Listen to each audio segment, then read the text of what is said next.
que é uma teologia dispensacionalista. Você já ouviu falar sobre teologia, sobre o dispensacionalismo? Isso é uma coisa nova também que foi criada no século XIX, as dispensações, por um teólogo, já vou citar o nome dele. As dispensações que eles falam que existem 7 dispensações. Ele vai separar as escrituras por dispensações.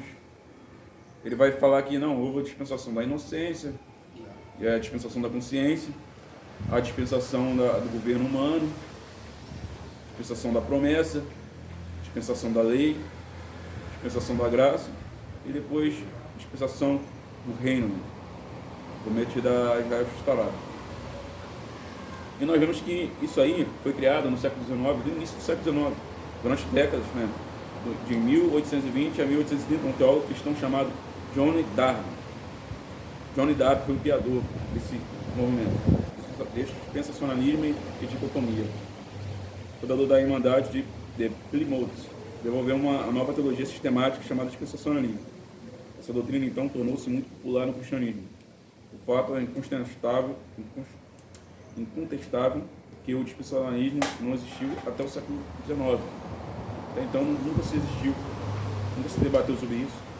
Não tem nenhuma raiz judaica e não existia nem mesmo no cristianismo até o século cristão. Então, a maioria dos teólogos do século XIX, John Darby, era antinomiano. Ele era contra a lei, contra a Torá. Torá é para Israel, a igreja vai ser arrebatada antes, quem vai ficar em tribulação é Israel. Isso aí é que ele pensa. Mas também é a teoria da substituição, né? Que é a dicotomia. Eles falam que agora eu sou a noiva de Cristo, eu sou a menina isso aí, dos olhos. Dispensacionalismo, ele acredita nisso, que agora eles estão na dispensação da graça, a lei passou só para Israel. Agora estão na graça. Então, na graça, gente, uma graça, tem até aquele, o pregador vai o pregador vai na igreja, né, falar sobre o evangelho, que fala da graça do nosso Senhor Jesus. Ele veio, né, morreu por nós, né, através dos nossos pecados. E o pecado é o quê? A questão da lei. Aí você tira, mas não tem lei, então tira a lei. Então o pregador vem na igreja falar sobre a graça, que fala de Yeshua, de Jesus, que morreu por nós, né, por causa dos nossos pecados, né, que morreu por nós por causa dos nossos pecados. Cadê a lei? O que é pecado? Não, tira o pecado. Aí ele vem, o pregador, falando sobre a graça, que fala sobre Jesus, que entregou e morreu por nós. Aí fica assim. E vamos tirando. Aí sabemos que o que é pecado. E o Hanan falou que é a transgressão da lei. Então, o antinomiano, ele vai falar, vai dizer que não existe lei. Então, fica na graça. Tem até um estudo cristão, né? A maravilhosa graça. Basicamente, você pode fazer tudo, não tem mais regras, cada um segue do seu jeito, pode fazer tatuagem, pode fazer tudo que tem direito, homossexualismo, e tudo que tem direito, tá tudo bom. Amanhã eu peço perdão, Baruch Hashem. É assim a graça que é ensinada hoje. Né? Até o mesmo fato do arrebatamento diz que a igreja que vai subir. Israel não vai subir, que tem pecado. Não, Israel vai ficar no anticristo. E aí, quando Israel... E com as pragas. Aí, quando Israel clamar, quando vier Jesus, os santos anjos, é a igreja que vai descer, junto com Jesus. Aí, Jesus, eu vou falar sobre isso aqui. Jesus vem e rouba...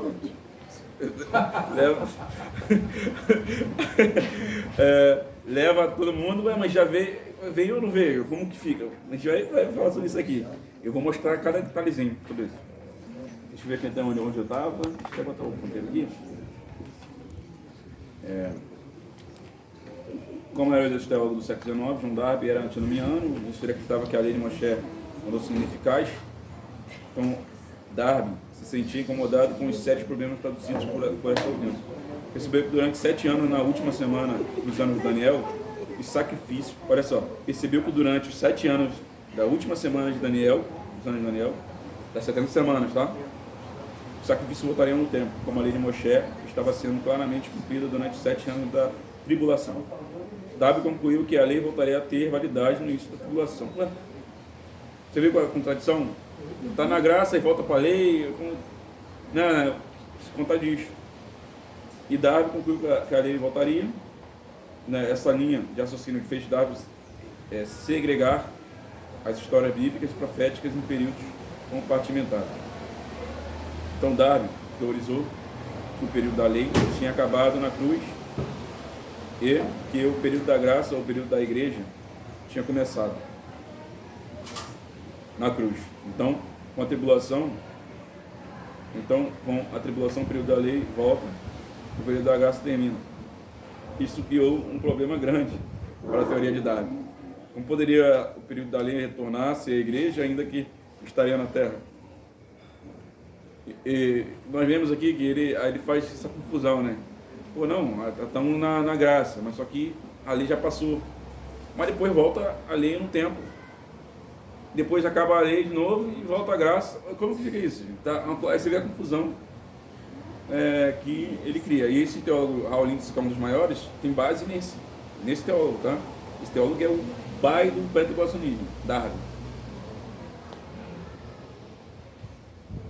E Darby teorizou que o período da... deixa eu ver aqui. Então, com a tribulação, o período da lei volta, o período da graça termina. A gente criou um problema grande. Como poderia o período da lei retornar se a igreja ainda estaria na terra? Darby afirma que como poderia a lei voltar se a igreja estaria na terra, um templo aqui, né? Pô, se a lei vai voltar, na teoria dele, a lei vai voltar, mas a igreja não vai seguir a lei porque está na graça. O que faz? Vai embora, vai para o céu, volta depois, entendeu? Isso na teoria dele. Então, Darby afirma que o período da lei, Deus lidava com Israel na tribulação. Deus voltaria a lidar com Israel. Então, o que aconteceria com a igreja? Certamente que a igreja não sairia do período da graça para voltar para a linha Moshe, na visão dele. Como consequência desta linha raciocínio, Darby adotou a ideia de um arrebatamento pré-tribulacionista que havia se tornado tão popular entre os irvingitas. Essa doutrina afirma que a igreja sairia da terra no início da tribulação, deixando Israel para trás em sofrimento na tribulação durante o período da volta da lei. Darby tinha um outro problema. Se a igreja for arrebatada, deixando Israel para trás, o que dizia dos judeus crentes? Muitos judeus creem em Yeshua, e aí? Como fica aí essa situação? O movimento judaico messiânico creem em Yeshua no sangue, né? No Kavaná e os mandamentos do Eterno, como fica? Eles seriam arrebatados justamente com a igreja ou ficaria para trás com Israel? A Darby teve de elaborar um outro conceito, dicotomia, igreja e Israel.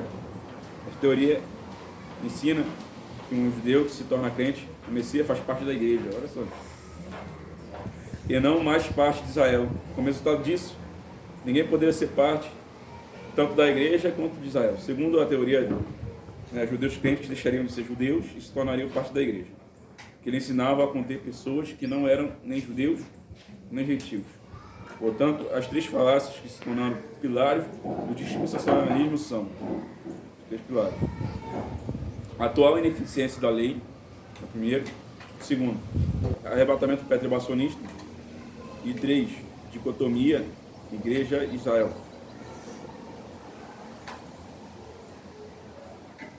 Então, nós vemos que essa teologia é chamada de supersessionanismo, ou teologia da substituição.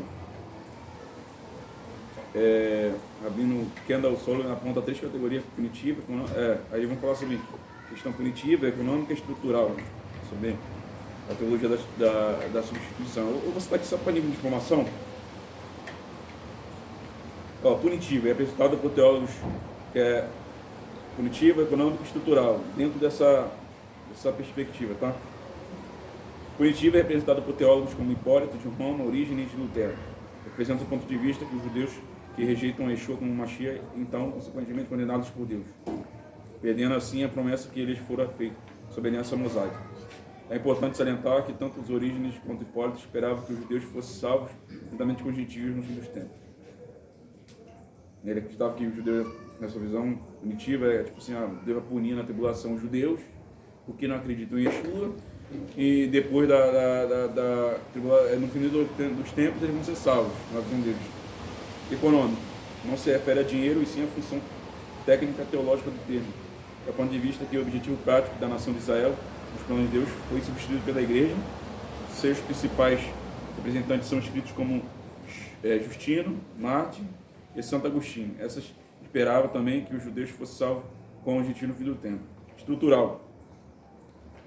É o termo utilizado por Solem para a marginalização do facto do Antigo Testamento, como normativo para o pensamento cristão. Em suas palavras, o supersessionalismo estrutural se refere à narrativa lógica, um modelo lógico que torna a escrituras hebraicas em grande parte inconclusivas na formação da convicção cristã sobre como Deus atua como realizador, como redentor, engaja a humanidade de forma universal e duradoura.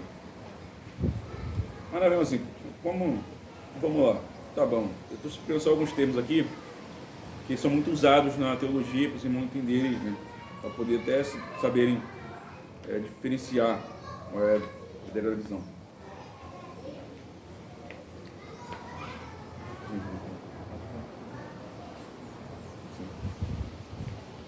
E quantas vindas do Mashiach de Israel, quantas vidas do Mashiach de Israel são descritas, afinal, né? E nós vemos que o Taná, ele é bem específico nisso. O Taná é bem específico, não entendam isso. Diz que são 2 vindas de Mashiach, não tem mais do que 2 não. O servo sofredor, o rei nas nuvens do céu, tá? É as únicas 2 vindas que o Taná vai descrever. Uma vez eu tive a oportunidade, eu falei sobre a Yeshua ben Yosef e Yeshua ben David. É um termo conhecido até no judaísmo. O judaísmo tradicional, ele vai tentar explicar a morte de Yeshua ben Yosef. Ele fala, não, ele vai morrer na guerra de Magog, Yeshua ben Yosef. Aí vai ressuscitar Yeshua ben David. Aí eles vão tentar, pular isso aí, para não... É porque também muitos não acreditam, são apresentados um Yeshua, Jesus romano, Deus romano, e achei errado. O judeu não acredita em outro Deus. Foram perseguidos e mortos por cristãos. Então, é uma questão de família, de perseguição, é muita coisa na história por si só. Mas Yeshua, quando ele retornar, ele vai explicar muita coisa que nós não sabemos, né?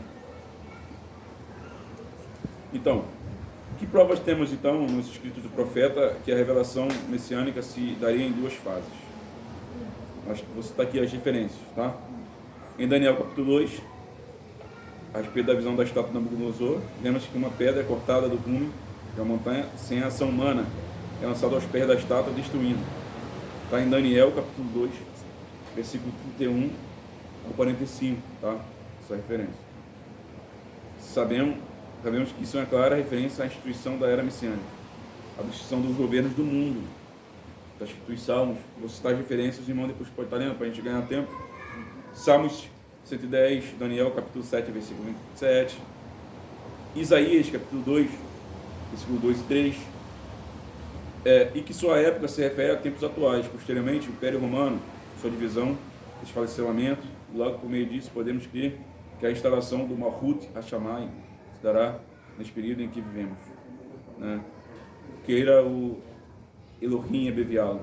Contudo, em Daniel 8, o mesmo profeta, veremos que o Mashiach seria morto,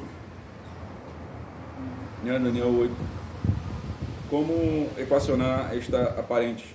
Concluímos que se trata de uma manifestação messiânica ocorrida em 2 fases. Uma com a morte na condição de servo, sofredor, Mashiach ben Yosef, né, como eu disse, onde seria separado, comparado ao cordeiro, como está no Salmo 2, Isaías 53, o livro de Isaías 53 todo fala sobre o servo sofredor. Depois, Zacarias capítulo 9, versículo 9, vai falar sobre que ele vem a Sião, né, o seu rei vem montado num jumentinho, filho da jumentinha, né, assim, humilde.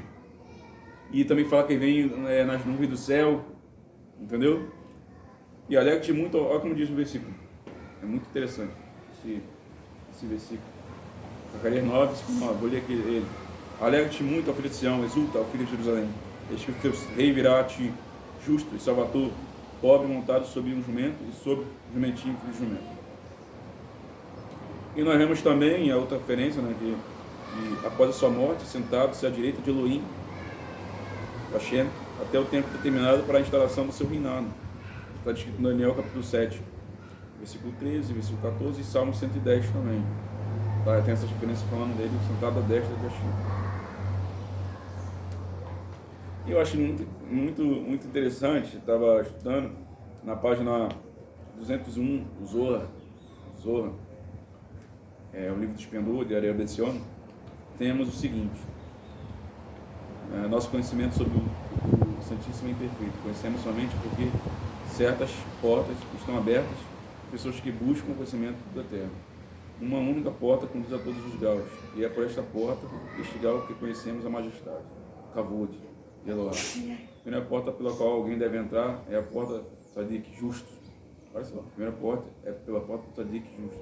Todas as portas mais altas se opõem nela, mas a porta está desconhecida, Israel está em exílio. Depois de 70 depois da Era Comum, quando o tempo foi destruído, Israel foi espalhado. Mas quando Israel foi libertado do seu exílio, lembrando, gente, que Israel ele permaneceu como uma nação soberana independente em 1948, certo? Esse texto foi escrito há 1000 anos antes, 1000 anos atrás. Então ele voltará a Mashiach, a se elevar a todos os graus mais altos, e que os olhos dos homens se abrirão e poderão ver a primeira porta, que é a porta da tenda, ou a porta do justo, e todos confiarão no Mashiach que julgará o mundo. Entendeu? Aqui ele fala sobre duas portas: a porta do Tzadik, o justo, e a porta da majestade, Kavod, né? E isso são as bases que sustentam. Tem muita mais literatura judaica para falar sobre isso. Dá para fazer um estudo só sobre isso, tá? Porque eu estou tentando resumir para a gente entender que são duas vindas. Portanto, vemos então, mesmo na linha mais mística, como o Zohar aqui que eu acabei de citar, que é uma linha cabalística. Eu citei exemplos do Daniel, né, da Taná, e citei um exemplo cabalístico só para dizer que todas as linhas de interpretações falam sobre isso, tá? Tem Midrashim, tem muita referência. Vemos, portanto, que mesmo nas linhas mais místicas, já mais racionais do judaísmo, e que negam Yeshua como Mashiach, não acreditam que Yeshua é Mashiach, confessam da dupla manifestação messiânica. Inclusive, crendo em sua ascensão aos céus. Acredita na ascensão dele aos céus. De uma dessas vindas. Porque a manifestação messiânica deve ser dada em duas fases. Né? Por quê? Nossos sábios explicam. Vamos analisar. O Tratado do Sanhedrin, 98a, uma aparente contradição nos textos de Daniel 7,13, elevado nas nuvens do céu, e Zacarias 9,9, homem submontado no jumento. E eles resolvem esse caso e afirmam que se Israel for merecedor e tiver mérito, se ele virá nas nuvens. Caso contrário, aparecerá como um homem de dor, experimentando, um servo sofredor, experimentando nos trabalhos. Isaías 53, e montado como Isaías 53, e montado num jumentinho. Nós vemos que o Talmud, sábios vão dizer, na Guemará, o Talmud, que se já for merecedor, ele viria num jumentinho, para resolver. Não, mas se ele for merecedor, ele virá nas nuvens do céu. O céu é o Tratado do Sanhedrin, né, que não vamos usar para estudar, estou até ansioso para estudar o Tratado do Sanhedrin, é maravilhoso. E isso é muito interessante. E nós vemos que isso é conversão rabínica, gente. E em Isaías 53, os tratados mais antigos vão dizer que Isaías 53, os rabinos vão dizer que Isaías 53 está falando do servo sofredor. Hoje em dia se falam que é Israel, certo? Fala que é Israel o servo sofredor e não é Mashiach. Mas as interpretações mais antigas falam que é Mashiach, o servo sofredor, ou Mashiach ben Yosef. Então logo, vamos analisar aqui, os que acreditam no arrebatamento perturbacionista vão contra as escrituras, né? Acreditando assim em 3 vindas do Mashiach. Sendo que os milênios sempre foi, sendo que há milênios sempre foi acreditado 2 vindas do Mashiach. Eles acreditam que o arrebatamento não é uma outra vinda, isso é um arrebatamento secreto. Eles acham que esse arrebatamento não é a vinda de Yeshua, de Mashiach. É tipo secretamente, ele vem e rouba como um ladrão da noite, né? Aí vamos analisar esse termo do ladrão da noite aqui também para a gente poder entender, né? Aí olha que diz em segunda, vou abrir algumas diferenças aqui. 2 Timóteo, capítulo 4, versículo 1, diz assim: conjuro-te, pois, diante de Deus e do Senhor Yeshua HaMashiach, que há de julgar os vivos e os mortos na sua vinda e no seu reino. Sua vinda no seu reino. O que aconteceu? Veio a primeira vinda, mas ele ainda vem no seu reino, certo? Hebreus, capítulo 9, versículo 28. Assim também Mashiach, oferecendo-se uma vez para tirar os pecados de muitos, terceira a segunda vez, sem pecados, é o que os espero para a salvação. Carta de Tiago, capítulo 5, versículo 7. Sede, pois, irmão, pacientes até a vinda do Senhor. E 1 Tessalonicenses, capítulo 4, versículo 15 e versículo 17. É muita diferença, né, irmão? Anotam, porque para estar lendo depois. Dizendo, pois, isto, pela palavra do Senhor, que nós, que ficarmos vivos para a vinda do Senhor, não precederemos os que dormem. Porque mesmo o Senhor descerá do céu com alarido, com voz de arcanjo, com trombeta de Deus. Os que morreram em Mashiach ressuscitarão primeiro. Pois nós, os que ficarmos vivos, seremos arrebatados juntamente com Ele nas nuvens, a encontrar o Senhor nos ares. Assim estaremos sempre com o Senhor.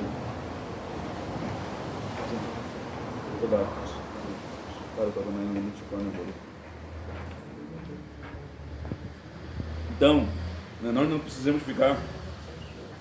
Primeiro vai ter a ressurreição dos mortos, depois o arrebatamento, como está escrito em Tessalonicenses. Nós não vamos preceder os que dormem, certo? Pronto, vamos explicar aqui a questão do ladrão da noite. Tá, e como fica a questão do ladrão da noite, que ele virá como ladrão da noite, né? Para aqueles que dormem, vamos abordar um pouco sobre isso. E dos chavões, né? Por exemplo, dos perturbacionistas, a expressão ladrão da noite. Os perturbacionistas, eles usam esse termo para descrever como um arrebatamento secreto, no qual a igreja é movida à terra secretamente, né? Isto, contudo, é tirar a expressão completamente do seu contexto. Então, vemos a parábola do ladrão da noite, uma das diversas palavras contadas por Yeshua, a mencionada a 3 outros lugares. Uma análise verídica da expressão, tal como é usada na Escritura, revela justamente o extremo oposto a um arrebatamento perturbacionista. Primeiramente, vamos analisar a parábola. A parábola está em Mateus, capítulo 24, versículo 42. Diz assim: vigiai, pois, porque não sabemos que a hora há de vir o vosso Senhor. Mas considerai isso: se o pai de família soubesse que vigília da noite havia de vir o ladrão, vigiaria e não deixaria minar a sua casa. Por isso, estai vós percebidos também, que o Filho do Homem há de vir a hora em que não penseis. Quem é, pois, o servo fiel e prudente, e que seu Senhor construiu sobre a sua casa para dar sustento a seu tempo? Porventura, aquele servo que o seu Senhor, quando vier, está servindo assim, em verdade eu digo que porá sobre todos os seus bens. Mas se aquele mau servo disser ao seu coração: meu Senhor tarde virá, começar a espancar os seus conservos, comer e beber com seus erros, virá o Senhor naquele servo um dia em que não espera, e a hora em que ele não sabe, e separá-lo e destinará a sua parte nos hipócritas. Ali verá pranto e ranger de dentes. Nós temos que analisar algum número de elementos, tá, nesta parábola. Primeiramente, devemos perceber que o ladrão nesta parábola refere-se ao Mashiach, certo? Contudo, o ladrão nesta parábola não está roubando a igreja do mundo. Isso seria até um absurdo. O Mashiach vai roubar, né? O Mashiach vai roubar alguma coisa? Isso é um absurdo, Deus não livre. Ora, a igreja é do Mashiach, portanto, não tem como ele roubá-la. Mas o termo ladrão é usado para identificar que o Mashiach virá no momento inesperado. E em seguida, em segundo lugar, percebemos claramente que a chamada igreja não está esperando que ele viesse naquele momento. E finalmente, é extremamente significativo que o ladrão é no momento posterior, no qual a igreja é esperada e é encontrada dormindo, né? Então nós vemos aqui que não tem como comparar Mashiach com um ladrão, né? Deus não livre de fazer isso. Tá, a questão que aqui está falando a questão da apostasia. Vamos analisar aqui as escrituras. 1 Tessalonicenses, capítulo 5, para explicar sobre essa parábola. Capítulo 5, versículo 1 ao 10. Mas, irmão, acerca dos tempos das estações, não se tarde que se vos escreva, porque vós mesmos sabeis muito bem que o dia do Senhor virá, com ladrão da noite. Olha o que ele diz. Pois que quando disserem a paz e segurança, então lhe sobrevirá a repentina destruição, com as dores de parto, aquela que está grávida, e de modo nenhum escaparão. Mas vós, irmão, já não estáis em trevas, para aquele dia vos surpreenda como um ladrão, que todos vós sois filhos da luz e filhos do dia. Nós não somos da noite nem das trevas. Não durmamos, pois, como os demais, mas vigiemos e sejamos sóbrios. Porque os que dormem, dormem de noite. E os que embebedam, embebedam de noite. Mas nós, que somos do dia, sejamos sóbrios, vestindo-se da couraça da fé, do amor. Ele vai continuar. Nós vemos aqui a questão da parábola, é só mostrar para a gente vigiar, para a gente não se encontrar dormindo. O sono na Escritura representa a apostasia, né? A apostasia da Escritura. Você negar as Escrituras, não conhecer as Escrituras. 2 Pedro também, capítulo 3, versículo do 10 ao 14, diz também: mas o dia do Senhor virá como ladrão da noite, a qual os céus passarão com grande estrondo, os elementos ardendo se desfilarão, e a terra e as águas nela se queimarão. Havendo, pois, parecer todas essas coisas, que por suas vozes convém de ser santo, de ser em santo da piedade, aguardando e apressando-vos para a vinda do dia de Deus, em que os céus em fogo se desfilarão, elemento adentro se fundirão. Mas nós, segundo a sua promessa, aguardamos novos céus e nova terra, em que habita a justiça. Por isso, amados, aguardando essas coisas, procurai que sejam achados imaculados e irrepreensíveis em paz. Mas vemos que 2 Pedro aqui vai dizer para a gente não ficar apressando a vinda de Mashiach, vai se calcular o dia, ou vai acontecer algumas, entendeu? Aqui o pessoal cria coisas, e é isso que Pedro vem falar conosco. Um ladrão na noite, para a gente ficar atento. E vemos que várias coisas vão preceder a volta de Mashiach.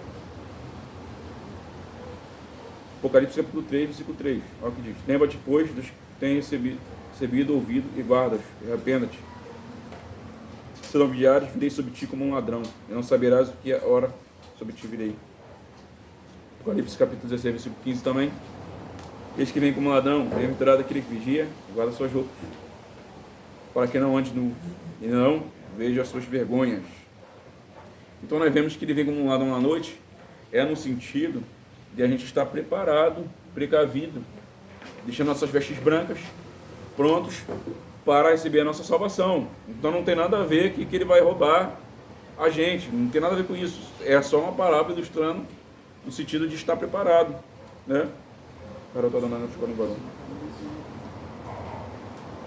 E o Rabino Yosef Barulho vai falar justamente sobre isso. Ele vai falar sobre a apostasia nos últimos dias. Ele vai assimilar isso com o sono, com o dormir, com a apostasia dos últimos dias. Eu separei aqui o texto. Ao longo da Escritura, vemos que, dentre vários significados da expressão dormir, tem esta como um eufemismo para a apostasia. A palavra do ladrão noite é parte de uma seção da Escritura que começa em Mateus capítulo 24, versículo 42, e termina em Mateus 25, 13, onde Yeshua ilustra o fato de que me servirá mais tarde do que esperado, e pegará o povo dormindo. É ao contrário, pois esperava que ele viesse antes. Não é assim? Este tema é primeiramente apresentado por Yeshua no versículo 42. Depois em Mateus, capítulo 24, versículo 43. Daqui a pouco ia ficar escuro, Baruch Hashem, que ele voltou.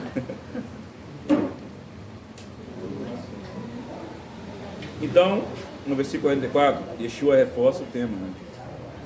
Em Mateus 24, versículo 45 ao 51, Yeshua dá a parábola do servo fiel e prudente. Nesta parábola, o Messias também vem depois, esperado pelos servos, como encontrar um noivo. Vem depois do tempo como as virgens, né, que estavam esperando, mas dormiram. E se você ver as parábolas que Yeshua usou, ele vai tendo sequência: o servo fiel e prudente, das 10 virgens, né? Todas elas estavam dormindo, só que uma estava preparada, quer dizer, não foram enganadas através da apostasia. O noivo, quando veio de noite, à noite, para que se vê a lamparina das virgens? Para identificar a lamparina. Alguém já viu aquele filme ou desenho do Aladim, né, dos povos árabes, ou alguma coisa que existe, que Oi? Era uma lamparina que colocava óleo, acendia a ponta e se segurava assim. E aquilo ali a pessoa consegue ser identificada no escuro, né? Com essa lâmpada. E o noivo vai ver quem você apartar de mim que eu não te conheço. Nessa que eu falar, mas que não tem azeite na sua lamparina. Então, essa lamparina, né, o azeite representa a unção, a presença do Eterno. A roupa de noiva, né? Virgem. As virgens, né, assim, roupa branca representa pureza, santidade. Mas no caso ali, não são elas que conduzem o Machia até a noiva? As virgens? Então, na verdade, as virgens são as noivas. Elas são as noivas? São as noivas. Certo, né, madrinha? Não, noivas. As virgens são as noivas de Machia, são virgens. Quem vai enquanto da noiva, vai enquanto noiva é noiva. Isso, mas ali é uma parábola no caso, entendeu? Não é uma... Porque na minha tradução judaica aqui diz que elas são madrinhas. E elas que iluminam o caminho do Machia até a noiva. Não diz que elas são noivas. Diz Como que assim? elas são madrinhas. Mas isso aí é uma tradução diferente, no caso. É do mesmo que o irmão está... Vamos lá, então vamos ler o livro aqui, para não ficar nas palavras. Cadê? Eu li aqui na hora. Cada vídeo está no capítulo de Mateus, capítulo...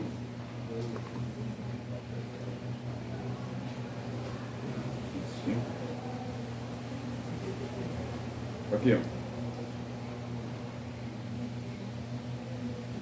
Mateus capítulo 25, versículo 1. Naquele tempo, o reino do céu será como as 10 damas de honra. Aqui está dando de honra, mas o termo seria virgem. Dama de honra vai depender que pegaram candeias e saíram para o encontro com um noivo. 5 delas eram imprudentes e 5 eram sensatos. Eles pegaram candeias, mas não levaram óleo. Ao passo que as outras levaram óleo em vasilhas com as candeias. O noivo se atrasou e todas adormeceram. No meio da noite, ouviu um grito. O noivo está aqui. Saem junto dele. As jovens acordaram, pararam suas candeias. Os imprudentes disseram sensata: dê-nos um pouco do seu óleo, porque nossas candeias estão se apagando. Mas elas responderam: talvez não haja suficiente para vocês e para nós. Compre óleo para vocês. Entretanto, assim que elas saíram para comprar o óleo, o noivo chegou. E as que estavam prontas foram com ele à festa do casamento. A porta foi fechada. Mais tarde, as outras damas chegaram. Senhor, Senhor, gritaram: deixe-nos entrar.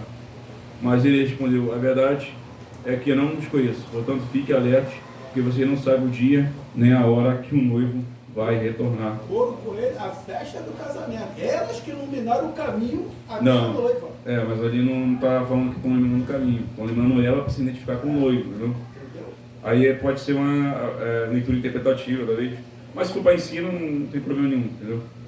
Mas o objetivo aqui é falar que umas estavam paradas, outras não, e todas se adormeceram.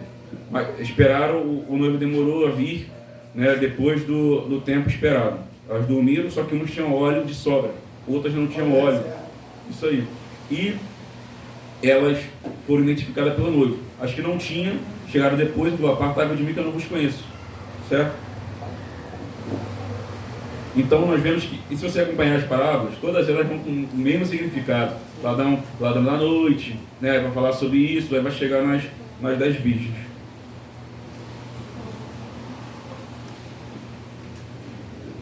E, deixa eu ver onde eu parei.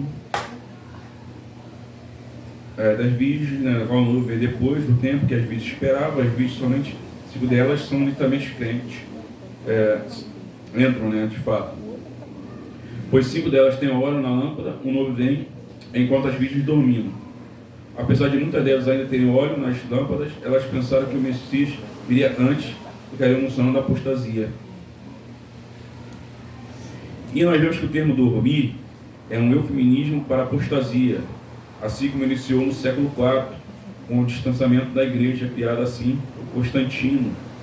A primeira coisa que a igreja fez foi se afastar de Israel, né, se afastar do povo que escreveu as escrituras, gente. O povo do livro.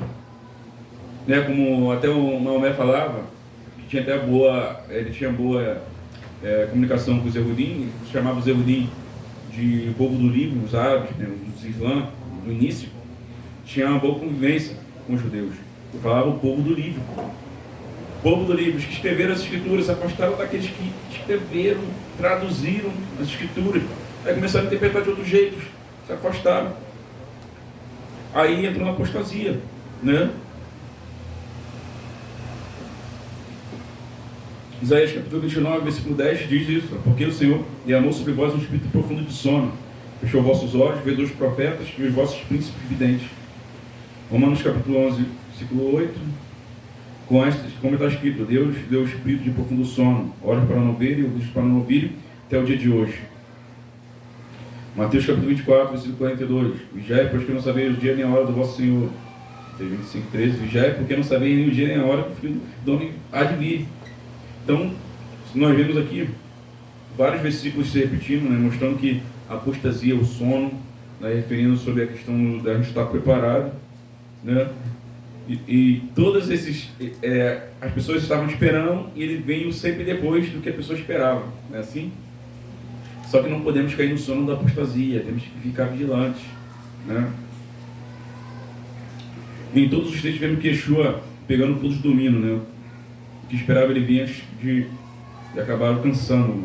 Muitos esperam e cansam e às vezes não quer saber mais de Mashiach. Entram na apostasia. Uns vão para o sono eterno, infelizmente.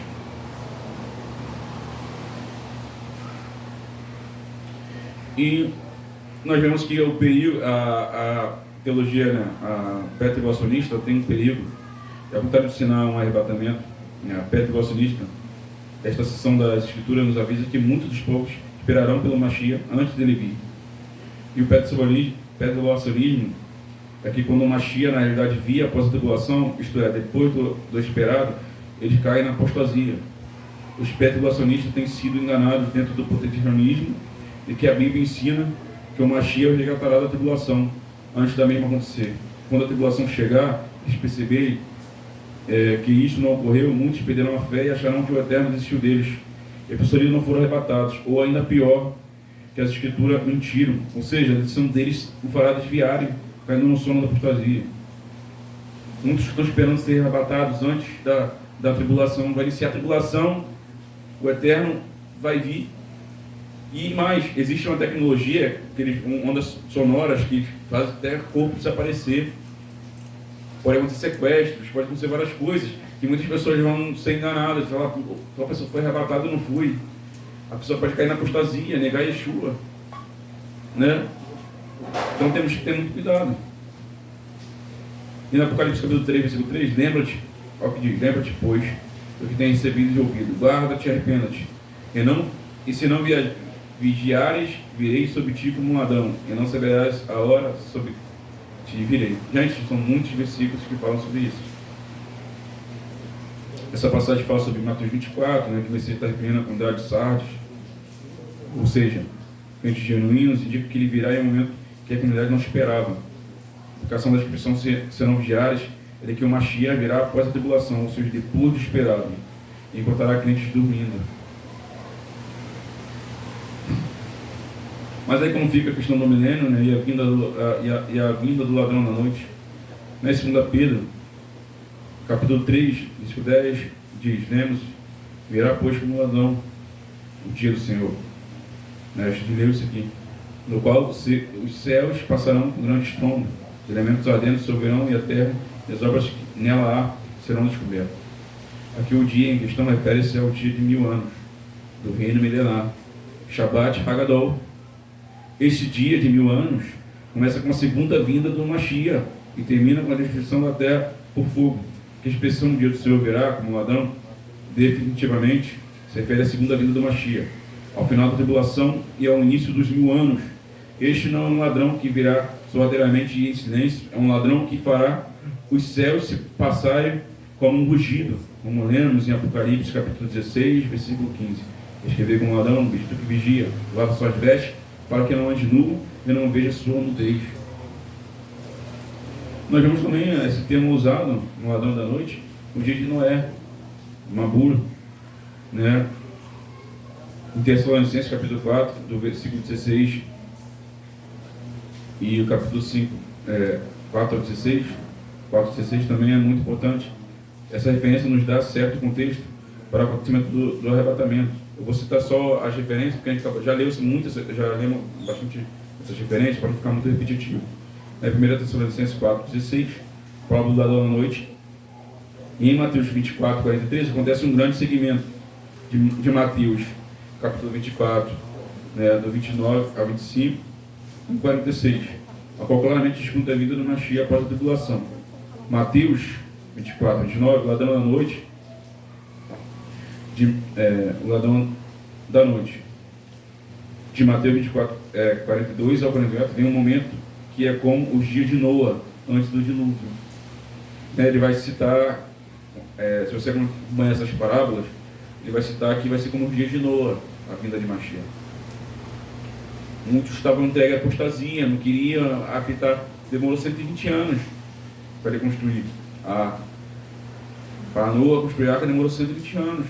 Está vindo o dilúvio. Hanô veio. Dilúvio, está vindo Nabu, está vindo morte. Arrependei-os. Não se arrependeram. Aí veio Noa. Matusalém. Né? Hanô, Matusalém. Vem Noa, está vindo Nabu, está vindo Nabu. E o que acontece em Nabu aconteceu depois do que as pessoas esperavam. Aí, até aqui, como diz, Lucas também discute esse termo no dia de Noé. Continua dizendo que aqueles que são levados, né? Que aí quando fechou as portas e o dilúvio começou a cair, aí já era tarde demais. Pode falar? Também é bom lembrar que os profetas, nossos pais esperavam o Mashiach também na sua era, como os apóstolos também. Sendo que os apóstolos procuravam abençoar, né? Para todos, na intenção de antecipar a vinda de Mashiach. Sendo que este mesmo fala, veste, nesse tema de história de Israel, estou falando para aqueles que no tempo deles Mashiach viria. Por isso tinha essa pressa, esse desejo de falar da Torá nova. Verdade. Toda geração dos Nevim, nós vemos que eles esperavam o Mashiach, como o nosso irmão citou. Moshe Rabbeinu já esperava a Mashiach. Noa virou o Olam Rabá, a pessoa que era messiânico quando saiu da arca, né? Muitos já ansiavam por ela messiânica, Mashiach. Nosso sábio disse que Moshe Rabbeinu, se ele entra em Israel, iria iniciar, se ele consegue entrar em Israel, iria iniciar a era messiânica, né? Pela a quantidade de coisas que aconteceram. E os discípulos também, eles esperavam a era messiânica, pensavam que Yeshua ia voltar naquela geração, né? Iria voltar rápido. Não só ele, mas todos são os 13 princípios da fé judaica, gente. Clamar pela vinda de Mashiach, a gente pela volta. E todo judeu, na Shaharit, Minha e Arvit, na Amidah e outras orações, nós oramos pela vinda de Mashiach todos os dias. E isso é uma das lembranças. Uma das 10 lembranças que citamos na Shaharit. E nós vemos que, assim como foi no dia de Noé, Mateus 24, 37 e 41, Lucas também, 17, 26 e 26, serão consumidos por aves de rapina. Esses homens consumidos por aves de rapina serão aqueles que se levantarão contra Israel e serão destruídos na segunda vinda, né?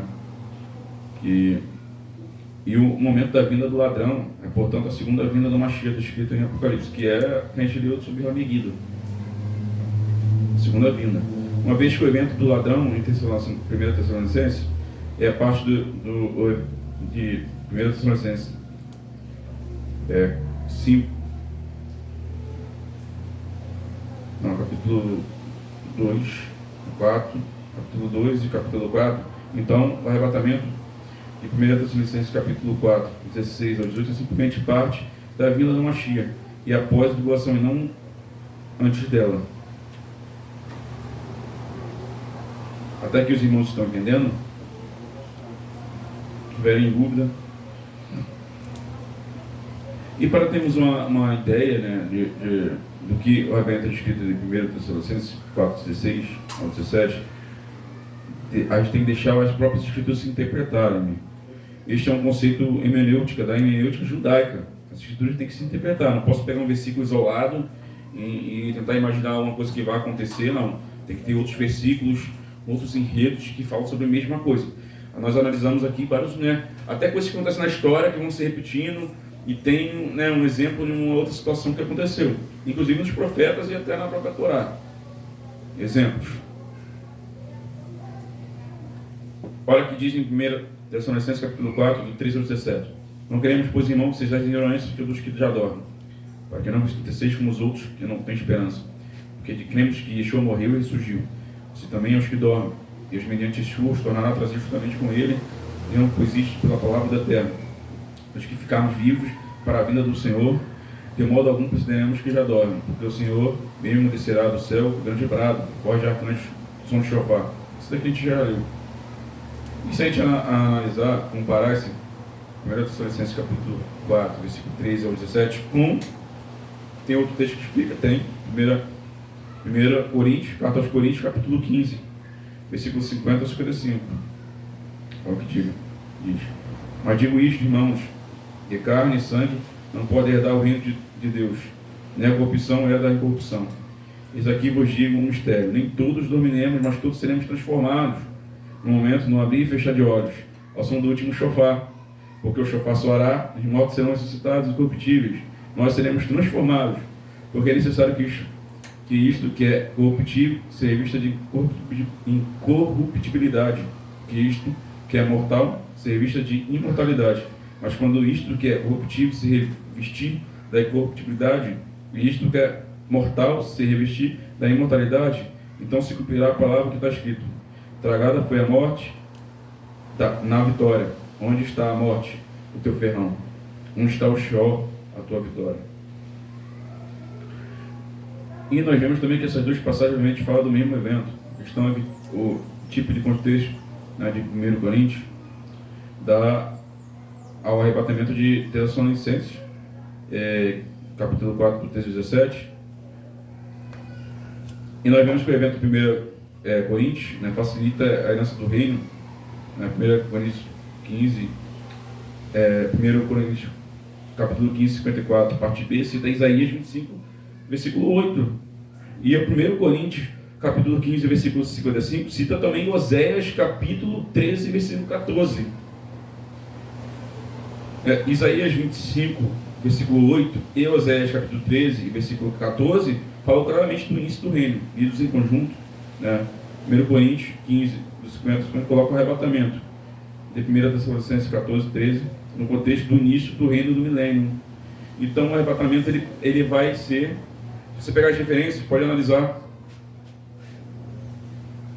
e nós vemos que, gente, tem que pegar a hermenêutica judaica, ela funciona dessa forma: a gente pega vários versículos, eles vão se completando, falando sobre o mesmo assunto, e aí o Eterno vai revelando as Escrituras.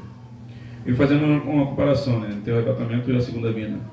Lá em 1 Tessalonicenses e Coríntios, como citamos, né, 1 Tessalonicenses, capítulo 4, 13 a 18, 1 Coríntios, do 15, 50 a 55, normalmente são vistos como passagens do arrebatamento. Agora vamos comparar com tais versículos como os que são comumente aceitos como versículo da segunda vinda. Alguns dos versículos normalmente aceitos como sendo passagens que se referem à segunda vinda são, eu vou citar, você pode anotar se quiser: Daniel, capítulo 7, versículo 13 e 14, Mateus, capítulo 24, do versículo 29 ao 31, Marcos, capítulo 3, versículo 24 a 27, Apocalipse, capítulo 11, versículo 15, e capítulo 20, do 4 ao 6. Nessas passagens é possível, obviamente, identificar 4 elementos. 4 elementos eu vou numerar através dessas passagens. Só não vou ler, gente, vai ficar muito repetitivo os versículos, tá? A primeira: o Messias aparecerá no céu de forma sobrenatural. Daniel 7, 13 e 14, Mateus 24, 30, Marcos 13, 26. 2. Haverá uma reunião sobrenatural com ele nos céus. Mateus 24, capítulo 24, 29, 31, Marcos 13, 24 e 27. A última, a 7, das 7 trombetas é tocada, quando os 7 anjos que estão perante o Eterno. Apocalipse capítulo 8, versículo 2, 11, versículo 15, Mateus 24, 31, Isaías 27, versículo 13. E 4, a primeira ressurreição dos justos, Apocalipse capítulo 20, versículo 4 ao 6. Agora, nós vamos comparar estes 4 elementos com as passagens sobre o arrebatamento. né, de 1 Tessalonicenses, capítulo 4, versículo 13 ao 18, 1 Coríntios do 15, 50 ao 55. Primeiro, o Messias aparecerá no céu de forma sobrenatural. Não, peraí, só um minutinho. Não, desculpa, estou lendo a mesma passagem. E fica, gente, a comparar esses 4 elementos, fica bem evidente que o arrebatamento de 1 Tessalonicenses é idêntico ao segundo da vinda do Messias. E essa conclusão, né, analisando Daniel 7, Mateus 24, Marcos, Apocalipse, essa conclusão também é compartilhada por muitos comentaristas. Por exemplo, o Guia da Bíblia de Halley, por exemplo, comenta a respeito de 1 Tessalonicenses, capítulo 4, do 13 ao 18. Olha o comentário. O evento de Tessalonicenses é mencionado, Tessalonicenses 4, 16 ao 17, é mencionado e referido em diversos momentos em quase todos os livros do Novo Testamento. Os capítulos não foram explicados de forma mais plena, são Mateus 24, 25, Lucas 31, Tessalonicenses 4, 5 e 2 Pedro 3. Então, se a gente considerar as passagens do arrebatamento, e essas passagens que eu citei, vou citar de novo para a gente não repetir muito, como sendo um evento separado das passagens da segunda vinda de Daniel, como faz o especulacionista, teremos grandes problemas cronológicos, se a gente não analisar nessa cronologia. Se for, a cronologia dele seria assim, a cronologia errada que eu vou falar agora. A tal cronologia teria a primeira trombeta, Apocalipse 11, 15, e Mateus sendo tocado depois da última trombeta. Já começa a se contradizer nisso, de Tessalonicenses 4, 16 e Coríntios 15, 52. Tal cronologia também significaria que essa ressurreição geral dos justos, em 1 Tessalonicenses e 1 Coríntios, seria antes da primeira ressurreição de Apocalipse. O evento da Raftá, arrebatamento, é claramente algo que Mateus diz ocorrer imediatamente após a tribulação naqueles dias. Então a gente teria um problema, que o arrebatamento seria antes, esse estudo, o arrebatamento, ele seria antes da ressurreição dos mortos, segundo o especulacionista. Então nós vemos a contradição, nós lemos vários versículos aqui, provando que, irmãos, não tem como preceder os que dormem, não é assim? Primeiro eles vão ressuscitar, depois seremos levados nos ares. Então, para que isso aconteça, tem que ter primeiro o arrebatamento. E nós vemos os versículos analisando aqui, os versículos sobre a ressurreição dos mortos, quando lemos sobre os cálices e as trombetas, que antes de iniciar o milênio, logo antes ali, quando Yeshua vem, tem a ressurreição dos mortos. E inicia o milênio, não é assim? Nós analisamos nas escrituras. Então, nós vemos que as outras teologias, elas não se sustentam. E nós vemos um livro Pichat, que é o erro teológico de Lindsay, por exemplo. Raul Lindsay, um dos seus maiores apologistas do arrebatamento, petulacionista, alega a verdade. Olha só o que ele fala no seu livro. A verdade é que nem o pós-mid ou petulacionista pode indicar um versículo isolado claramente que diz que o arrebatamento ocorrerá antes, no meio ou depois da tribulação. Olha só o que ele diz no seu livro, na página 32. Ele diz que não existe nenhum versículo que prova o arrebatamento antes, no meio e depois. Isso segundo a visão dele. Ele diz isso. É mole? Concordamos com Lindsay, que nenhum dos versículos sequer indica que o arrebatamento ocorrerá antes da tribulação. Mas, contudo, Lindsay está claramente enganado, né? Quando diz que nenhuma visão pode apresentar versículo sequer. Então nós vemos que esse artigo aqui, gente, que eu estou apresentando, está demonstrando claramente que essa escritura ensina a arrebatamento pós-tribulacionista. Os seguintes versículos isolados indicam claramente que o arrebatamento ocorrerá após a tribulação. Nós vemos que Atos, capítulo 2, versículo 34 e 35, ele cita o Salmo 110, versículo 1, né? Porque Davi não subiu aos céus, mas ele próprio declara: disse o eterno meu Senhor, assenta-te à minha direita, até que eu ponha teus inimigos por cabelos dos teus pés. Davi não subiu aos céus, mas ele próprio declara: disse o eterno ao meu Senhor. Quem é o Senhor do rei Davi? Machia, Yeshua no Machia. E esta passagem diz claramente que o Machia permanecerá à direita do Pai até que seus inimigos sejam feitos escravos do reino do milênio. Essa passagem claramente ensina que o arrebatamento não ocorrerá até após a tribulação, no início do reino do milênio. Atos capítulo 3, do 20 ao 21, diz: envie ele o Machia, que já dantes vós foi indicado, Yeshua, com que vem que o céu receba até os tempos da restauração de todas as coisas. da quais Elohim falou que a boca dos seus santos profetas desde o princípio. Olha o que diz em 2 Tessalonicenses, capítulo 2, versículo 1 ao 4. Ora, quando havendo o seu Yeshua, nossa reunião com ele, rogamos, irmãos, que não vos movais facilmente de modo a pensar, nem vos perturbeis, que é por Espírito, que é por palavra, que é por epístola, que é por enviado de nós, como se o dia do Senhor estivesse já perto. Ninguém de modo algum vos engane, porque isto não sucederá sem que venha primeiro a apostasia, e seja revelado o homem do pecado, o filho da perdição, adversário que é exaltado sobre tudo, e o que se chama de Deus, e objeto da adoração, de sorte que ele se senta no santuário de Elohim, apresentado-se como Deus. Então, irmãos, primeiro, tem que ter a ressurreição dos mortos, tem que ter um antimachia, para não se precipitar. Se não tem antimachia, não vai ter arrebatamento, então, né? Aí existe a outra teoria, que são os mídias, né, que falam que é no meio e tal, mas nós vemos que no final da tribulação terá a ressurreição dos mortos, também não se sustenta. Logo depois da ressurreição terá o arrebatamento. E nós vemos que essa passagem, ela ensina que o arrebatamento não pode ocorrer antes da revelação do antimachia. Isso ocorrerá após o período da tribulação, 7 anos. Não está escrito Mateus 24, versículo 15, Marcos capítulo 3, versículo 14, e Daniel capítulo 9, versículo 27 também. Entendeu? Que vai se levantar primeiro o antimachia.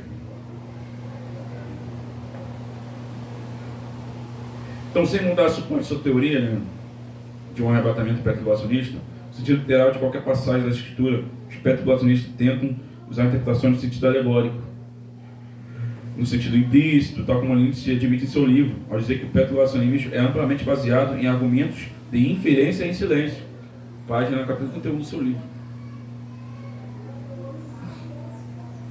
E a ira vindoura, né, que é outro, os pré-tribulacionistas, eles falam que tentam argumentar que a igreja não passará pela tribulação, e que eles dizem que dá indícios que o arrebatamento pré-tribulacionista, os pré-tribulacionistas argumentam que a tribulação é a ira do eterno, que a igreja não sofrerá a ira do eterno.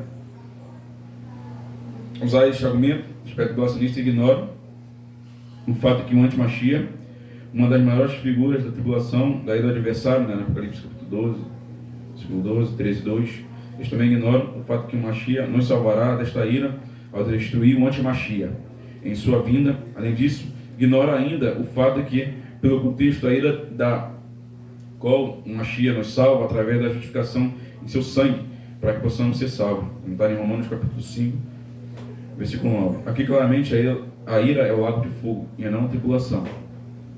Tem essa diferença. E fora que nós lemos que os selados estavam sendo protegidos pelo Machia.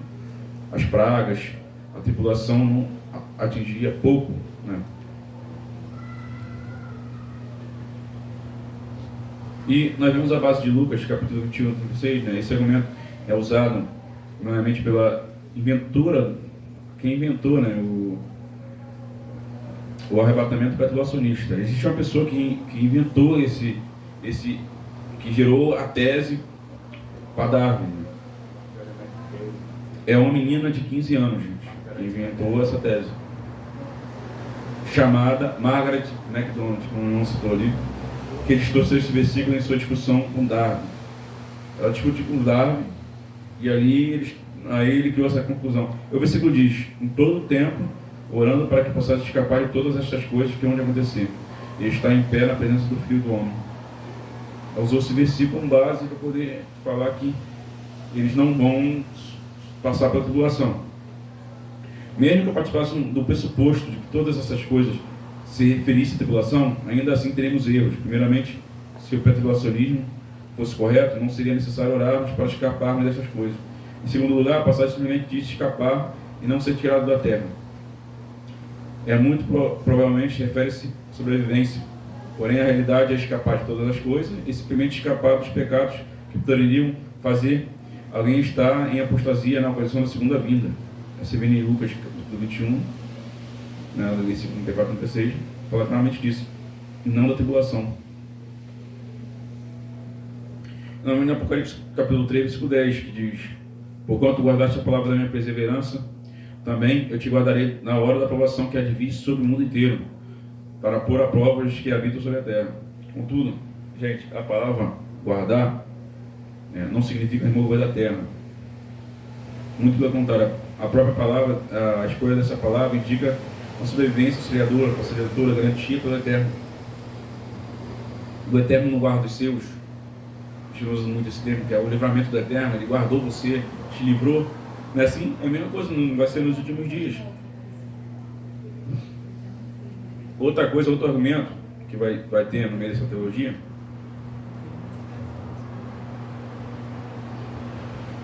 que é o espírito removido, não é assim?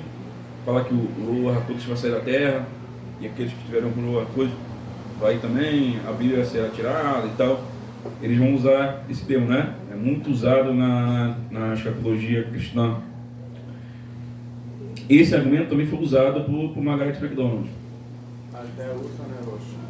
O versículo que Tchau Rachariel fala, porém, nós estamos falando do espírito do santo, do Ruach HaKodesh. Ele fala até que do meio será tirado, mas ele não fala quem vai ser do meio. Isso aí. Ele fala, não, que ali é o Ruach HaKodesh que foi tirado do meio. Aí usa até essa cena e bota o Ruach HaKodesh dentro de um contexto que Paulo nem falou. Verdade, bota o Ruach HaKodesh no contexto que será tirado da terra. Aí todos aqueles que estão com o Ruach HaKodesh vão ser levados, não vai ter mais o Ruach HaKodesh na terra. Não é assim? Os que procurarão a morte, mas não vão morrer. Isso aí, aí eles vão usar esse mesmo argumento dentro desse contexto. E essa Margaret MacDonald, que inventou o arrebatamento prematuro, né? Este argumento insere ideias no texto, ao invés de extraí-lo do texto. Neste caso, o pré-tribulacionista supõe que aqueles que retêm o iníquo, em 2 Tessalonicenses, capítulo 2, versículo 7, que a gente acabou de ler, é o Ruach HaKodesh, né? O Espírito Santo. E é uma suposição em todos os aspectos.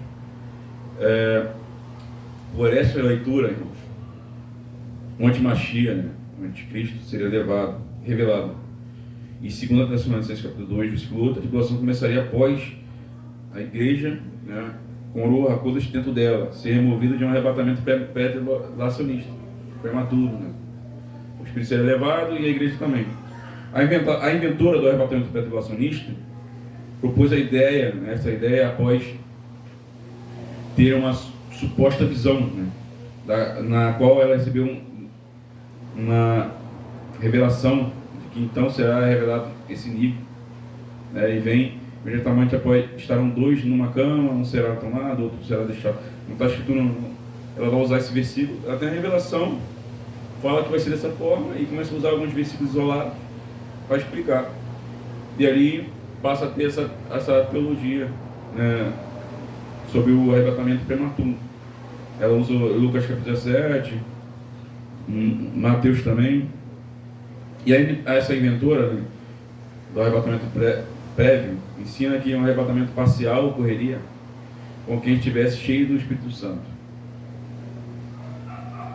Ela falsamente identificou o tomado, né, de Lucas 17 e Mateus 24 como o tomado de 2 Tessalonicenses. Ela vai tentar linkar, mas no bate, né, que falta antimachia, ele vai ter que sentar primeiro no trono de Deus, se colocar como Deus. Bem sabemos que ele vai se colocar como Deus logo depois do primeiro período das semanas. No primeiro período, que é a metade da semana, 3 dias e meio, né, que são 3 anos e meio, ele vai se revelar ali quem ele é de fato, o antimachia. Ele fala que primeiro tem que ter isso. E também tem que ter a ressurreição dos mortos. E nós diremos que a ressurreição dos mortos é antes, quando vai iniciar o milênio. Eles vão ser ressuscitados para o milênio. E nós arrebatados. Então nós vemos que isso aqui não bate. Isso aí. Tanto que na tribulação veio os cálices, as pragas do Eterno lançando sobre as nações, e existia o quê? Os selados, pessoas que estavam separadas do Eterno, e as pragas não atingiam essas pessoas. Não era? O Eterno guardava os seus. Não é assim que nós lemos? E nós vemos que o grande contraste disso... Né? Só uma pergunta. Esses selados, ele tem comparação quando o Eterno fala o Eliseu, ainda tem 7.000 guardados? Com certeza. O que aconteceu lá com Elisha, com Eliarro, quer dizer. Elias, que ele estava na caverna. Ele fala, o Eterno fala com ele por 3 vezes na caverna. Ele fala, destruíram, colocaram o templo de Baal, fizeram altares, mataram seus profetas e tal, só sobrou eu. Aí depois o Eterno fala com eles, não tem 7.000 ainda que não se prostraram, assim, a Baal. E a gente vai ver que tem muitos que não vão se inclinar à besta, não vão adorar o anti-Mashiach. E isso com certeza tem a ver. Tá ligado? Com certeza. E nós vemos que, irmãos, não tem nada a ver com o cheio do Espírito Santo, como alega a inexata profetisa. Pelo contrário, são comparados aos que foram tomados pelo dilúvio nos dias de Noé. Como diz Mateus capítulo 24, versículo 39. O problema é que as pessoas não continuam a ler o texto. As pessoas não leem, continuam lendo o contexto, gente. É só ela ler o contexto. Elas vão analisar os versículos. Mas a gente ficar lendo as coisas sem contexto vai acabar caindo na apostasia. E caso contrário, viriam que esta passagem indica que os que serão tomados serão pela ira, como foi no dilúvio, ou seja, são os iníquos que serão tomados, e não o povo santo. Seus corpos alimentarão as aves de rapina na segunda vinda do Mashiach, na época do capítulo 19. Apesar do impedimento ser de alguma forma removido, segundo Tessalonicenses capítulo 2, versículo 7, não há absolutamente nada que aponte para a remoção do Ruach HaKodesh. Nada, nenhum versículo que fala que o Ruach HaKodesh será tomado. Não tem nada. E nós vamos carregar, para poder concluir aqui. O arrebatamento é importante analisar que o evento é esse. Que o cristianismo realmente ensina que o arrebatamento é da igreja, na teologia nova. Nós abordamos muitos versículos aqui, mostrando que isso aí já no judaísmo, até na Kabbalah, já, sim, nos estudos mais antigos, provam que acreditam no ajuntamento dos dispersos de Israel. A irmã tem uma pergunta? Então, no caso, o Espírito ele não vai ser tirado nesse tempo da tribulação. Não. Até porque não existe isso no texto. Até porque tem os selados. No período da tribulação, as pragas que são lançadas não alcançam aqueles que têm a marca do Eterno. São selados pelo Eterno. E com selados como? São marca física. Vamos parar para analisar. Marca física do Eterno? Não, são selados com o Ruach HaKodesh. Eu até estava brincando com o Roxo hoje, a marca da promessa, a gente falando, definir, Até a questão também não existe nem no Mas texto. igual que o senhor falou, como foi dentro do Egito, as pragas caindo, mas não caía onde que o povo... Não estaria em Goshen, na terra onde estava Israel, porque eles eram selados. Com a marca do quê? Pegaram a marca do carneiro, do cordeiro, passaram o quê? Aonde? Nos umbrais da porta, o Espírito da morte não os alcançou, não é assim? Então, eles vão estar o quê? Qual é a marca? O sangue do cordeiro. E até também, eu acho que não Marca dos existe selados. isso no texto, Não existe um nome, menção do Lua dentro do texto. Isso, na Não verdade, há uma existe. invenção, na verdade, até uma crença. Não tem nenhuma tradução que fala disso. Isso foi uma colocação verbal para defender a teologia do pré-tribulacionismo. Eles verbalmente colocaram, mas não teve nenhum texto, nem em português, nem tem Espírito Santo no texto. Paulo não fala em nada sobre o Espírito Santo. Paulo fala, do meio vai ser tirado, mas não fala quem vai ser. Então eles botaram ali, acrescentaram para defender Para defender que vai ser o Espírito Santo que vai sair e quem tiver com ele vai junto. Assim. Isso que é usado. Situações Aí, que conclusão, vai ficar atividade na terra. a Morá estava até lembrando aqui que tem algumas pregações, de fora, que vai falar que como Noa foi salvo do dilúvio dentro da arca, muitos vai sair antes da tribulação vir. Aí eles usam como se Noa tivesse sido, Inclusive eu trouxe estudo, acho que eu falei, foi ontem. Acho que eu falei, essa ideia de referência sobre os selos, que fala sobre Noa, Daniel e quem mais foi outro, esqueci agora. Jó. Daniel, Jó e Abraão. Não. Noa, Daniel e Jó. Jó, citei ontem. Esses três. Está escrito o seguinte: se for nos últimos dias, se tivesse somente esses justos, Daniel, Jó e Noa, somente eles seriam salvos, se fossem nos últimos dias. Nem sua família. Nem sua família, só eles. O Eterno foi mais misericordioso que antes, entendeu? O Eterno foi, aí fala, na época da lei, ele foi mais misericordioso que salvou a família, salvou, né? Aí a gente vai pensar, ele foi muito mais misericordioso antes do que será nos últimos dias. Então por isso que a gente tem que manter nossa, né, ser justos, sadir, temos que buscar uma vida de santidade, né? Deixar nossas vestes brancas, né? Quem tiver as vestes brancas seria demais, se tiver com as vestes sujas, se suja demais. E na Rapitar, no arrebatamento, é um ajuntamento sobrenatural de Israel na volta de Mashiach, né? Um exame sério das Escrituras deixa isso bem claro. O Taná prevê um tempo em que o Eterno ajuntará Israel dos quatro cantos da terra. Isaías capítulo 31, versículo 12, das partes mais longínquas debaixo dos céus. Deuteronômio capítulo 30, versículo 4, como eu lembro no início, fala de que o Messias os tirará das outras nações. Né? A palavra trazer aqui no hebraico significa uma nação de força, né? Uma ação de força. Trazer, até vai pegar mesmo, vai levar, entendeu? Não tem essa, não vai dar, vai levar. No caso, então, é a parábola de Yeshua da pesca, né? Ele fala que jogará rede e pegará todo tipo de peixe, mas ele vai separar os peixes. Isso aí, com certeza.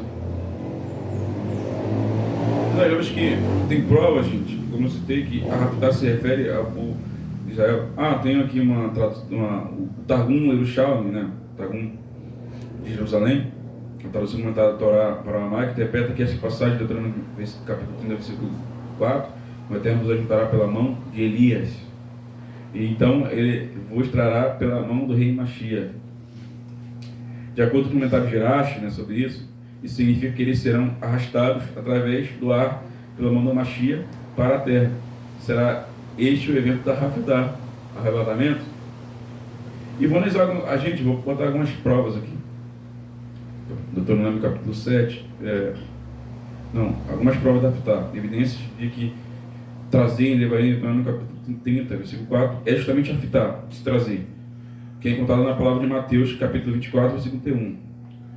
Ele enviará os seus anjos com grande amor de chofar, as casas lhe ajuntarão os escolhidos desde os quatro ventos, e uma extremidade dos céus. Esse versículo também assemelha com Marcos, capítulo 13, versículo 27, identifica aqueles que são juntados como sendo os eleitos. O termo eleitos aqui, nas escrituras, é um eufemismo, com referência a Israel.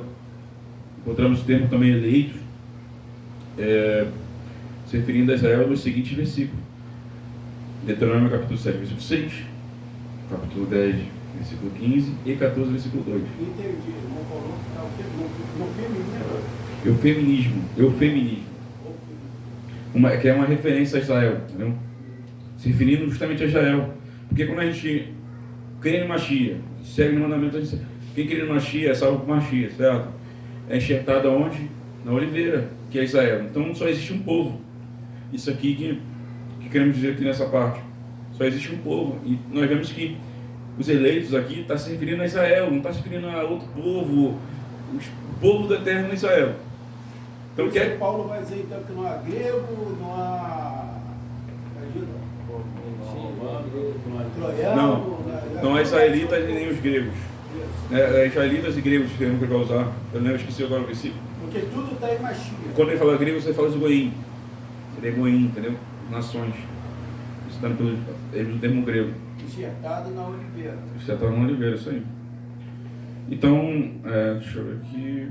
O versículo que fala sobre o que os eleitos são Israel, vou citar aqui as diferenças. Deuteronômio capítulo 7, versículo 6, eu vou ler para poner capítulo 10, versículo 15 e 14, versículo 2. Se refere a Israel como os eleitos. Então, mais versículo. Isaías capítulo 41, versículo 8 e 9. Capítulo 42, versículo 1. Capítulo 43, versículo 2. Capítulo 45, versículo 4. E capítulo 65, do versículo 9 a 22. Salmos 135, versículo 4. 1 Pedro, capítulo 2, versículo 9. Inclusive ele vai se referir a Isaías 43, 20 e Deuteronômio 10, 15. Então, tem referências, gente, na Torá, no Taná e na Brit Hadashah, que os eleitos são Israel. E o próprio Eterno fala com Moisés, né? Vocês são um povo eleito, sacerdote santo. Povo eleito, sacerdote santo, nação escolhida, né? Assim? Então, fica inequívoco, pela passagem assim, os eleitos se referem a Israel. Tessalonicenses 4:17. Paulo usa os termos nós, expressão a qual ele costuma usar para se referir a ele e aos seus compatriotas. Ele falou, nós seremos levados nos ares. Ele está falando com quem? Erudim, gente. Uns convertidos, outros adentrando a fé. Ele está falando com os erudim. Na época do início, muitos judeus acreditavam.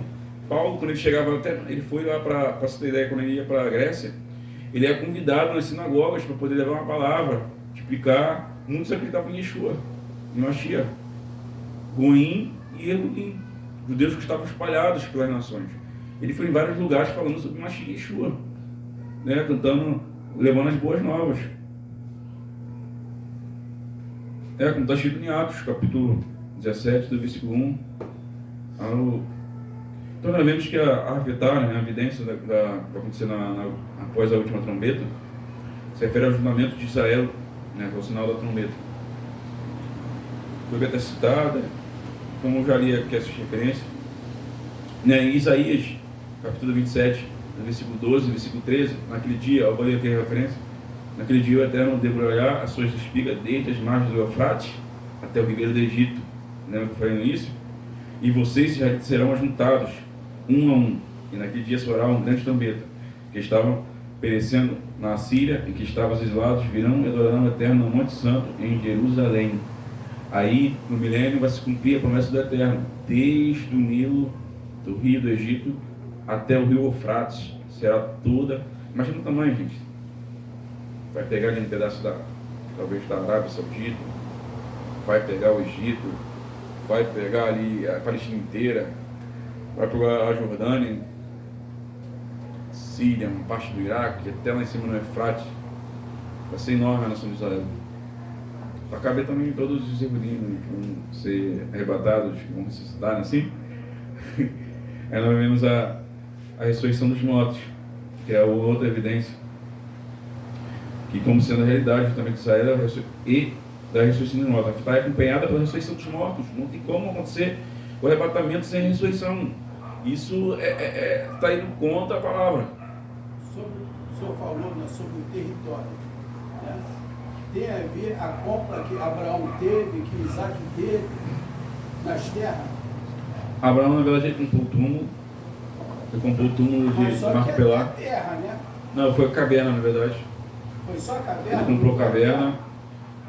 Aquilo ali era a promessa, né, que o Eterno falou com Jacó, com Abraão, que daria essa terra para eles. E nós vemos que a referência que eu... Onde pisasse a planta dos pés será teu. E, inclusive, Abraão, se você for ver o caminho que ele fez a trajetória, é tudo isso. Ele saiu lá de Ur dos Caldeiros, que fica no Iraque. Ele veio, passou, foi no Egito, voltou. A terra onde botar a planta dos seus pés será essa terra, né? E, inclusive, quando eles fazem o Pessa, a primeira vez que Yehoshua, ele vai fazer, né? Josué vai fazer o Pessa, que ele está num... Ai, que é o nome do lugar? Esqueci agora. Esqueci o nome. Enfim, depois eu lembro. Quando ele chega, ele coloca a marca dos pés, que é o Gigalo. Ele chega lá, faz Pessa e Gigalo. Aí para de descer o maná, eles fazem Pessa, né, quando entra na Neve de Israel. Aí se você for ver Gigalo hoje, lá no Israel tem esse lugar. O Gigalo é uma forma de pé enorme, como se fosse feito de rochas. Então eles juntavam aquilo ali para simbolizar o quê? Onde colocar a planta dos pés, possuirás, representando a profecia de Abraão. Gente, a ressurreição dos mortos está nesse aqui, capítulo 37, versículo 14, Isaías, versículo capítulo 21, do 1 ao 12, Oséias 13. E, na verdade, 1 Coríntios cita Isaías, 1 Coríntios 15, 54, 55, Isaías 25 e 8, e Oséias 13, 14. E também é importante que a finalidade, como podem os especialistas, que a morte termina antes do início da tribulação, né? Então, gente,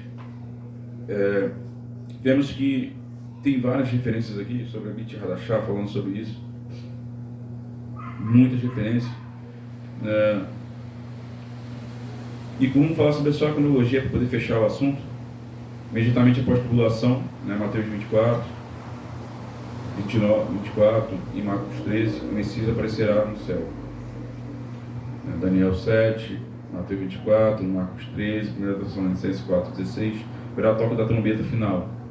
Apocalipse 8, 2, Apocalipse 11, 15, Mateus 24, 31, Isaías 27, 13, Tessalonicenses 4, 16, 1 Coríntios 15 e 52. São diferentes. Haverá a ressurreição. 1 Coríntios 15, 50 a 55, 1 Tessalonicenses 4, 16, Apocalipse 20, Isaías 25, Oséias 13, Ezequiel 37. Haverá juntamento ao Messias, né? Juntamento dos dispersos com Machias no céu. Mateus 24, 29, Marcos 13, Tessalonicenses 2:1, Tessalonicenses 4:17. Logo após isso, Machia irá em direção à terra prometida, com muitos dos seus santos. Judas capítulo 1, Tessalonicenses 3, Apocalipse 19, Zacarias 14. Tem muita referência, eu estou aqui resumindo aqui, tá? Depois disso é estabelecido o grande reino. Apocalipse capítulo 20, do versículo 1 ao versículo 7. Nós vemos que é o milênio. Então, assim, irmãos, para fechar esse assunto, entendemos que a Raftá, o arrebatamento, tem que acontecer nessa sequência. Tá? Existe a sequência do fato da Brit Hadashah. Então, vamos estar, não vamos dormir contra a apostasia, vamos estudar as escrituras e ficar alerta. Tá? Não vim aqui contra estudo de ninguém, às vezes você pode ter uma interpretação diferente ou outra, mas temos que analisar os versículos, né, para estudar. E Baruch Hashem, amém e amém, agradeço a oportunidade. Baruch Hashem. Hashem. Shalom, shalom, shalom.